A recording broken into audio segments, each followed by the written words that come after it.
हमने पार्लियामेंट में मुद्दे उठाने की कोशिश की, लोकसभा में, राज्यसभा में हमने भाषण देने की कोशिश की, नोटबंदी पे, गलत जीएसटी पे, किसान बिल पे, जो चाइना हिंदुस्तान की जमीन ले गया है, 2000 स्क्वायर किलोमीटर ले गया है उस पे, मगर हमें लोकसभा में बोलना नहीं दिया।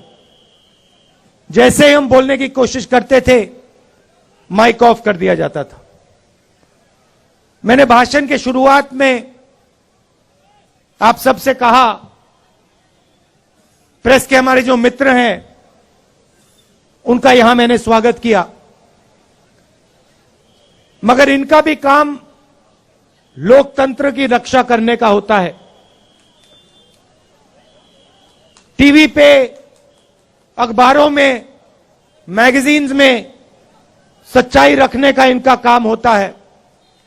पिछले प्रेस कॉन्फ्रेंस में मैंने इनसे सवाल पूछा, प्रेस वालों से सवाल पूछा, आमतौर से ये पूछते हैं। मैंने पूछा, भैया एक बात बताओ,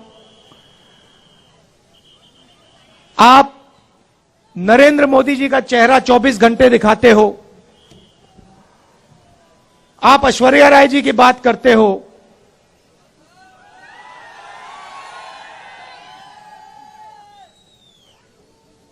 अक्षय कुमार की बात रखते हो, आप महंगाई की बात क्यों नहीं रखते हो? आप बेरोजगारी की बात क्यों नहीं रखते हो? जो जम्मू कश्मीर में गरीब लोगों से उनकी जमीन जो छीनी जा रही है, वो हमें मीडिया में क्यों नहीं दिखाई देता?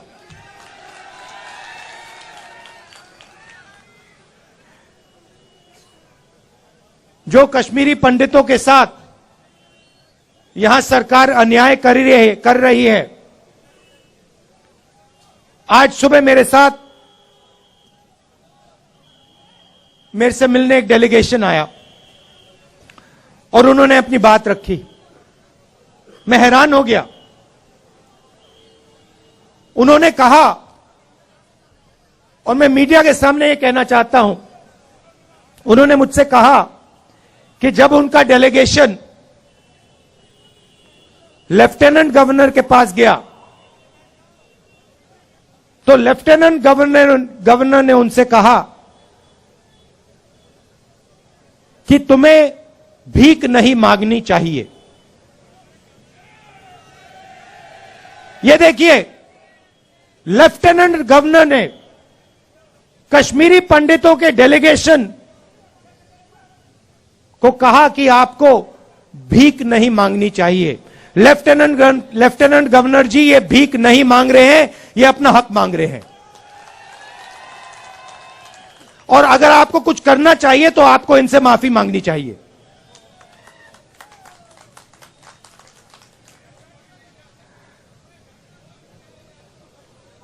यहां पे जम्मू कश्मीर में मैं आया, अभी जम्मू में चल रहा हूं, और यहां पे आपके लोग मुझसे मिल रहे हैं। माताएं, बहनें, युवा, बच्चे, किसान सब मिल रहे हैं। यहां आते हैं, सड़क पे आते हैं, मेरे साथ चलते हैं और अपनी दिल की बात रखते हैं। दो तीन चीजें मैं, जो वो मुझे कह रहे हैं, मैं आपको कहना चाहता हूं। वो आप जानते हो, मगर मैं दोहरा देता हूं। सबसे पहले मुझे कहते हैं कि जम्मू में जो पहले, अभी आता हूं, बेरोजगारी के बारे में बोलता हूं, कहते हैं कि जो पहले जम्मू के लोग व्यापार करते थे, जम्मू कश्मीर को जम्मू कश्मीर के लोग चलाते थे, आज बाहर के लोग जम्मू और कश्मीर को चला रहे हैं। और हमारा जो हक है, हमारी जो आवाज है, उसको एडमिनिस्ट्रेशन सुनता नहीं है।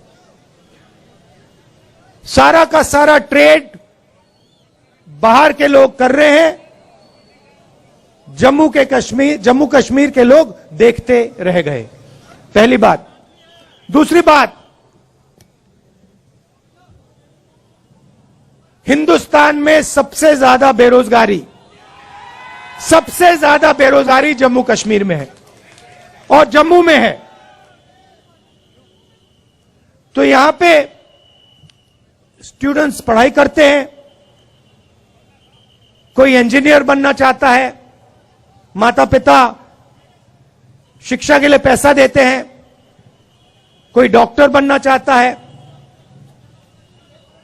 कोई लॉयर बनना चाहता है, कोई आर्मी में जाना चाहता है। पढ़ाई करने के बाद पता लगता है कि इस प्रदेश के लोग, प्रदेश के युवा लॉयर, डॉक्टर, इंजीनियर नहीं बन सकते हैं। पहले एक और रास्ता था, आर्मी का रास्ता था, वो भी आज बंद कर दिया है।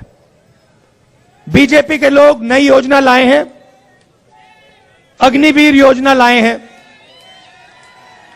और इनको जो आर्मी का इथोस है, इनको वो ही नहीं समझ आया। देखिए, किसी भी काम को सीखने में कम से कम 7-8 साल लगते हैं। सही बात है? सही? आप खाना पकाती हैं? आपको कितने साल लगे? खाना पकाने में, सीखने में कितने साल लगे आपको? 7-8 साल लगे? मतलब एक्सपर्ट आप 7-8 साल में बनी? नहीं। तो किसी भी काम में 7-8 साल लगते हैं। आर्मी जो है एक परिवार है। जो सेना लड़ती है, वो रिश्ते के बल पे लड़ती है।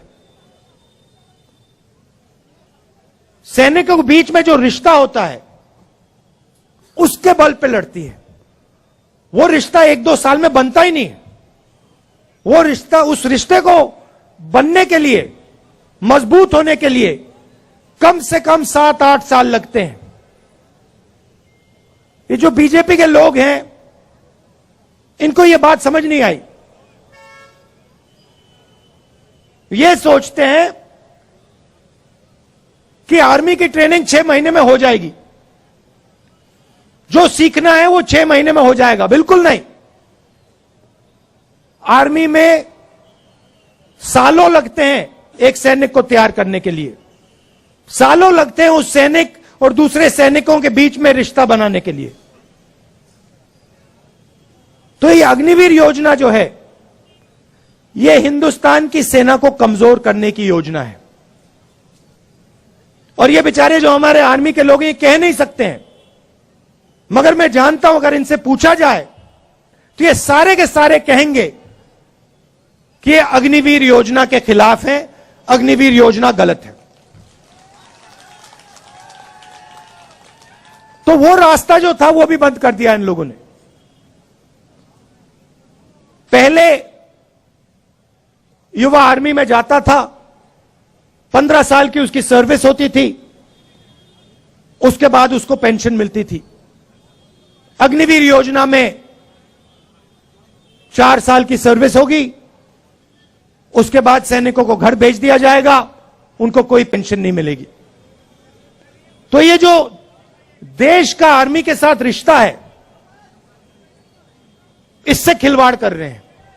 देश ने कहा था, देश हर सैनिक से कहता है कि हम आपसे 15 साल मांगते हैं, उसके बाद हम आपकी पूरी जिंदगी आपको पेंशन देंगे, आपकी इज्जत करेंगे, आपकी रिस्पेक्ट करेंगे, आपकी रक्षा करेंगे।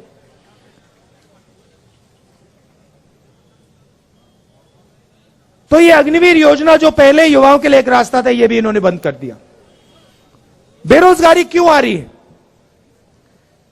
क्योंकि सरकार चुने हुए 2-3 उद्योगपतियों के लिए काम कर रही है। ये देखो, यहां पे आपका पूरा का पूरा व्यापार जो भी आप करते हो, सारा का सारा उन्हीं 2-3 उद्योगपतियों के हाथ चला जाएगा। सच्चाई है। और नरेंद्र मोदी जी ने आपसे कहा था कि देखिए, नोटबंदी काले धन के खिलाफ योजना है। काला धन मिट गया क्या? नहीं मिटा ना। भाइयों और बहनों, नोटबंदी और गलत जीएसटी योजनाएं नहीं है, ये हथियार हैं। ये छोटे व्यापारियों को, स्मॉल और मिडिल साइज बिजनेस वालों को मारने के, खत्म करने के हथियार हैं। और सच्चाई ये है कि इस देश को रोजगार सिर्फ ये लोग दे सकते हैं। ये जो 2-3 बड़े उद्योगपति हैं, ये देश को रोजगार दे ही नहीं सकते। कितनी भी कोशिश कर लें, ये नहीं दे सकते हैं। तो इन्होंने क्या किया, नरेंद्र मोदी जी और बीजेपी ने क्या किया, जो हिंदुस्तान की रीढ़ की हड्डी है, जो रोजगार देने वाली रीढ़ की हड्डी है, छोटे व्यापारी, स्मॉल और मीडियम बिजनेस, इस रीढ़ की हड्डी को इन्होंने तोड़ दिया है। इसीलिए आज पूरे देश में, सिर्फ जम्मू कश्मीर में नहीं, पूरे देश में बेरोजगारी फैल रही है। आप दूसरा सवाल पूछोगे, महंगाई इतनी क्यों बढ़ रही है? वही कारण है। पूरा का पूरा धन हिंदुस्तान का 2-3 उद्योगपतियों के जेब में जा रहा है। पहले पेट्रोल का दाम क्या होता था? आज कितना है? 100 रुपए। तो जब आपके जेब में से जो 50 रुपए निकल रहे हैं, वो कहां जा रहे हैं? हवा में तो गायब नहीं हो रहे, कहीं ना कहीं तो जा रहे होंगे। क्या वो छोटे व्यापारियों की जेब में जा रहे हैं? नहीं। किसानों की जेब में जा रहे हैं क्या? नहीं। बेरोजगार युवाओं की जेब में जा रहे हैं क्या? नहीं। ये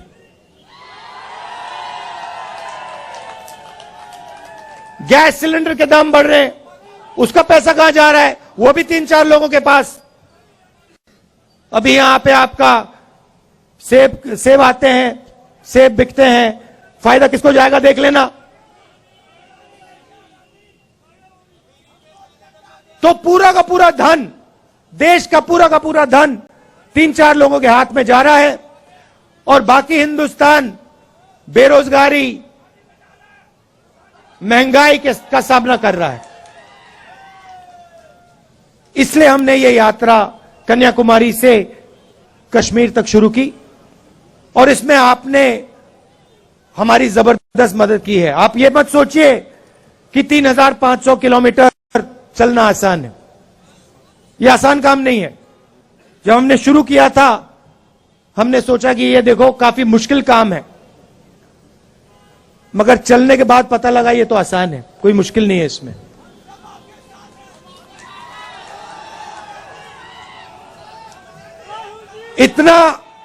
इतनी मदद आपने की हमारी, मैं आपको बता रहा हूं। सुबह हम उठते 5 बजे सुबह उठते थे। अब यहां पे सिक्योरिटी वालों ने कहा है कि 7 बजे निकलना है। मैं चाहता था 6 बजे निकल जाना चाहिए, मगर इन्होंने कहा नहीं 7 बजे निकलेंगे, चिट्ठी लिख दी, तो मैंने एक्सेप्ट कर ली बात।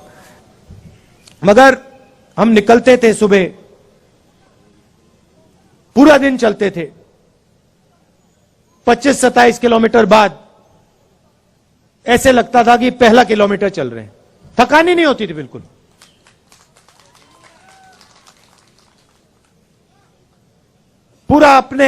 पूरी मदद की, पूरी शक्ति डाली, प्यार दिया यात्रा को। किसी को चोट लगती थी, आप एकदम उठा लेते थे, मदद करते थे।